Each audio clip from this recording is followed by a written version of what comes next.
Let them cook now.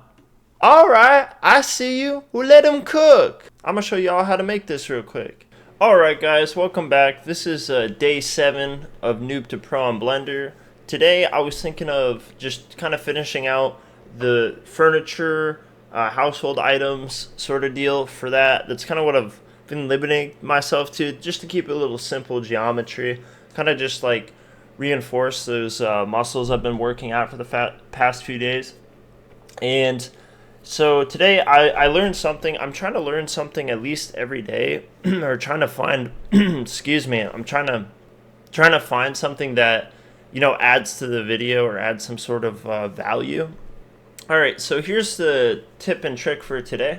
Firstly, go to the axis. By the way, you can use the numpad to do this. 1, 2, 3, and then I believe this changes the layouts. Essentially, like. Yeah, perspective. That makes sense. It makes it look really wonky. So you just keep it kind of as is. But these are good to know. Dang, and you can keep moving them. Okay. So for this part, I'm just going to keep it as is right now. So, okay. I'm going to do y-axis since we're right here. Shift A. Cut, restart. Okay. Alright, so I'm going to be showing you guys how to import a file as a reference. And when creating 3D models, or really any art, referencing is very important. It's something you use to distinguish real life from kind of your imagination. So you remove any doubt of potentially screwing the model. It's kind of like, think of it as, imagine you're drawing a horse or something from memory. It'd be kind of hard. It's like that one meme. And you need something as a reference in the background just to make sure you do it correctly and follow like a proper structure. So I'm gonna show you all how to do that. Firstly, pop over to the gizmo. You can click through that through the shorthand. For us it would be 1. I guess you can swap. No, does it just go to the negative? Alright. What if I don't want to go to the negative? I guess you could just click it. Alright. So Shift A, reference, it'll pull up a window like this, and essentially you just add that in and you import it.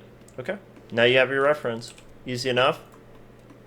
And alright, let's get started, guys. Come on, make it a little bigger. Move it back a bit. Okay. This is silly. Alright. Yeah, so today I'm building a chair, and I kind of want to go over 2 things, image and material, maybe. Depends how quickly I can get this video out. Alright, let's get started. So I'm just going to start with, really quickly, I just wanted to talk over this portion since I time-lapsed it. I'm just creating the legs here. I'm using the snap tool. That really helps to make sure everything's proportional. Kind of like the mirror modifier, beveling. I'm centering stuff here with the x-axis, putting in the 0 values. That helps a lot with centering.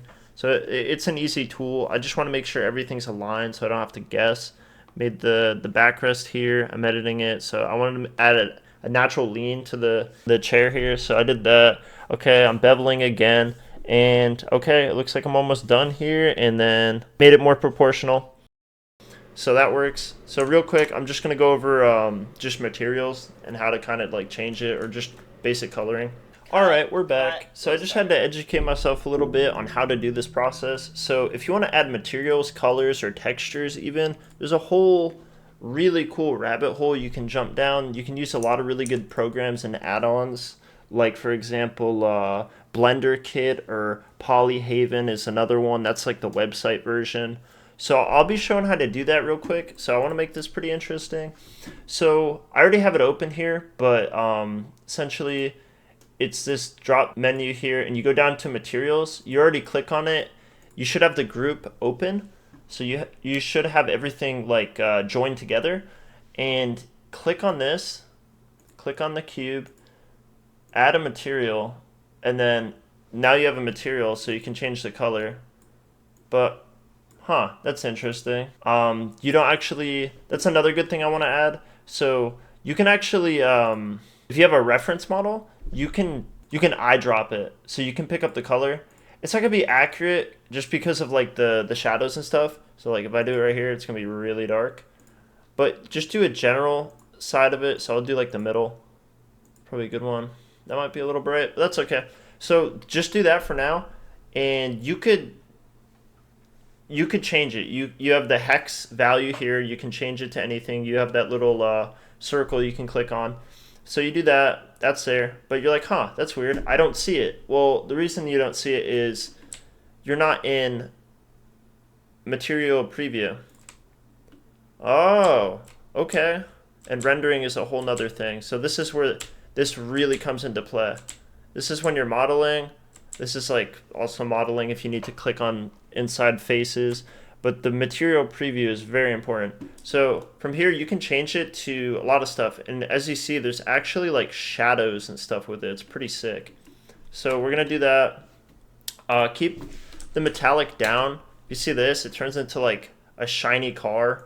Like it's really weird, especially for wood. You don't need that. I recommend keeping that at 0. You can keep the roughness. If anything, you could probably bring it up a little bit. Yep, that looks better. And okay, from here, you can just kind of mess around with all of the properties. You can really just click them through and just kind of change everything about it.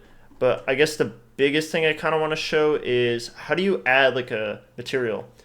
So here, you click here, and you can actually pick from, for some reason they have the brick texture, but this is just an example. And you can change the scale of it. Like you can,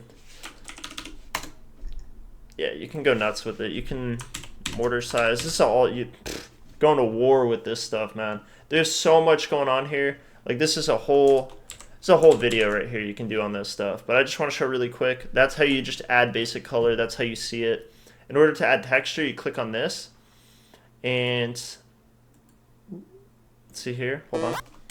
Okay, sorry, I was in the right area. So it's texture, image texture, and you can add an add-on. I'll show that in probably the next video. You do image texture, and it's black, but then look here, you have a new option here. So you can click new or open. So I have open here, and if you're gonna download a file, you have to unzip it. But essentially you go here, you click it, unzip it, it'll show up in this file. You open it, and then you open, I think the right way. You do all of them. There we go. And look, now you have a simple texture on it. It's a little funky, but this looks a lot better than just a simple little rendering. Like, it looks way better than just this. Like, this looks insane. This looks really good. I know it's a little janky, looking like the Borderlands from Minecraft. But it looks better. I would much rather sit in this than that. That looks like it would fall apart. This looks actually pretty sturdy. So, okay. I think I'm all set with this. I showed referencing, modeling, adding in images, adding colors, adding textures, just very basic stuff. But I also added a chair. I made a chair. It was fun. Like, this is pretty cool. I feel like it's very applicable. I can use this for like anything. I can put it with the table, make a dining set. So for day 7, I feel like this is a complete success. I feel like with these videos, I'm trying to, on top of add a model, I want to learn something new every day, but also show how to do it. So I want to show that I'm learning it. Okay. But with this, guys, I'm pretty happy with it. I think I'm going to end the video here. I'm still on that time crunch. I got maybe an hour or so, so I got to get running here. But thank you, guys. I appreciate all the support, and I'll see you next time. Peace.